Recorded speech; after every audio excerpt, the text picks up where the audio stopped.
আসসালামু আলাইকুম রহমতুল্লাহি বরকাতু। আমরা যারা জিমেল আইডির পাসওয়ার্ড চেঞ্জ করতে পারতেছি না, মূলত তাদের জন্য এই ভিডিওটি। আমরা জিমেল অ্যাকাউন্টটি ওপেন করে নিব। জিমেল অ্যাকাউন্টটি ওপেন করার সাথে সাথে এখানে প্রোফাইল বাটন আছে, প্রোফাইল বাটনে ক্লিক করব। এখানে ম্যানেজার ইওর গুগল অ্যাকাউন্টে ক্লিক করব। এখানে ক্লিক করে এখানে সিকিউরিটি নামে অপশন আছে, এটা ক্লিক করব। এখানে ক্লিক করে নিচে নিচে আসে স্ক্রল করবো একটু।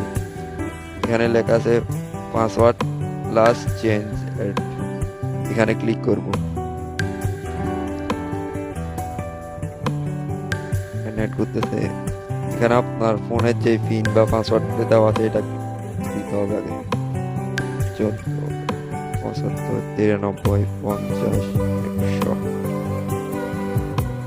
আমার দাদা আমি ঢুকছি। এখানে আপনার মন মতো একটা পাসওয়ার্ড, স্ট্রং পাসওয়ার্ড দিতে হবে যাতে আপনার মনে থাকে এবং আপনি সহজে ভুলে না যান। এখানে একটা আমি পাসওয়ার্ড দিয়ে দিব, স্ট্রং পাসওয়ার্ড দিয়ে দিব। চেঞ্জ পাসওয়ার্ডে ক্লিক করব। এখানে চেঞ্জ পাসওয়ার্ড নামে আবার ক্লিক করব। Your password is change, close. আমার পাসওয়ার্ড এখন চেঞ্জ হয়ে গেছে। আপনারা চাইলে খুব সহজে এভাবে পাসওয়ার্ড চেঞ্জ করতে পারবেন।